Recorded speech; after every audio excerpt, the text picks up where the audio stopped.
हाय, मैं हूँ डिम्पल और आप सुन रहे हैं नफरत भरी मोहब्बत। आइए जानते हैं इस कहानी में क्या हुआ। क्या है, दिमाग खराब हो गया है क्या? चिल्ला क्यों रही हो? आदि उसके मुंह पर हथेली रखकर बोला। उसे अपने इतने पास देखकर आंखें बड़ी किए वो उसे घूर रही थी।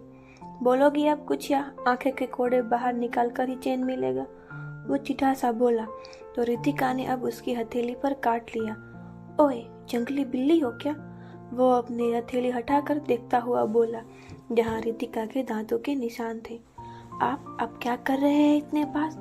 वो अपने सीने पर हाथ रखकर बोली। धड़कनें उसकी नजदीकी से बेकाबू हो चुकी थी। उसकी बात सुनकर वो उसके करीब आया। रितिका पीछे की ओर झुकी, सर अब बैकग्राउंड से जा लगा। क्यों, कंट्रोल नहीं हो रहा क्या तुमसे? बोलकर उसके होठों पर अपने होठ रख चुका था। रितिका की आंखें बड़ी हो गई, लेकिन जब वो दूर नहीं हुआ तो वो उसके कंधे पर जोर से मारने लगी। कुछ पल बाद जब वो उससे दूर हुआ, क्या बदतमीजी है, वो अपने होठों को पोंछती हुई बोली।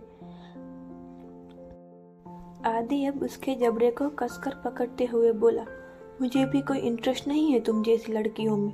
बोलता हुआ वो उससे दूर होने को हुआ कि फिर कुछ खिंचाव महसूस हुआ। वो अब भी उसकी टी शर्ट का कोना पकड़े हुए थी। आदि ने एक नजर उसे घूरा तो वो झट से अपना हाथ पीछे खींच चुकी थी। भोलेनाथ, क्या था ये? वो खुद से बोलती हुई अपने सीने पर हाथ रख चुकी थी। धड़कनें अब भी सामान्य से तेज थी। वो उठकर बालकनी में आई। सुबह की धूप शरीर को छू रही थी तो वो काफी नरमाहट महसूस कर रही थी। आदि रेडी होकर जा चुका था। वो ड्रेसिंग के सामने खड़ी रेडी हो रही थी। हल्के पर्पल रंग के प्लाजो सूट में प्यारी लग रही थी। सिंदूर लगा कर रखा कि उसका फोन बजा। बेड पर से अपना फोन उठाकर कान से लगाती हुई वो बोली, जी रहीम भाई, जी हम शाम को मिलते हैं आपसे। जी बहुत शुक्रिया। फोन रख कर कुछ सोचकर वो नीचे आई। नीचे कल्याणी जी सोफे पर बैठी हुई थी। माँ, वो उनके पास आती हुई बोली, आओ बेटा बैठो। वो उसे अपने पास बैसाती हुई बोली, यहाँ मन तो लग रहा है ना बच्चा? उन्होंने पूछा तो उसके सामने सुबह आदित्य का बिहेवियर याद आया। फिर भी चेहरे पर मुस्कुराहट लाते हुए उसने हाँ में गर्दन हिलाई। कुछ टाइम बाद लंच का वक्त हुआ, तब तक कुणाल भी आ चुका था। तीनों ने साथ में लंच किया। कुणाल उसे कंफर्टेबल महसूस कराने की कोशिश कर रहा था। उसकी बात पर उसे न चाहते हुए भी हंसी आ जाती थी। उन दोनों को देखकर कल्याणी जी के चेहरे पर भी मुस्कान आ गई। कुणाल अपने दोस्तों के साथ चला गया। कल्याणी जी अपने कमरे में थी तो उसने अपने कदम उस ओर लिए। माँ, अंदर आ जाऊं? वो बोली। आओ बेटा।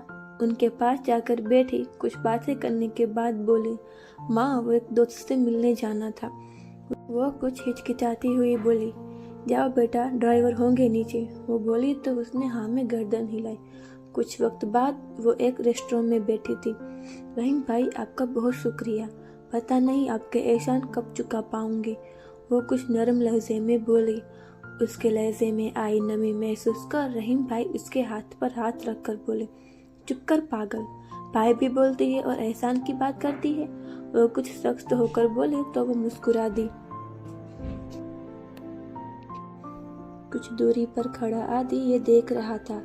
आंखें एकदम सख्त हो चुकी थी और मुट्ठियां गुस्से से भींच चुकी थी। यार, तू इतना गुस्सा क्यों कर रहा है? हो सकता है कोई दोस्त रिश्तेदार हो।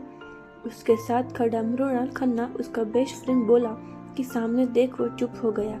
सामने रहीम भाई ने एक नोटों की गड्डी रितिका की ओर बढ़ाई, जिसे उसने लेकर अपने पर्स में रख लिया। ये देखकर अब आदि का गुस्सा सातवें आसमान पर था। वो अब उस ओर बढ़ गया। अगर ये कहानी पसंद आ रही है तो चैनल को लाइक, शेयर और सब्सक्राइब जरूर कीजिए।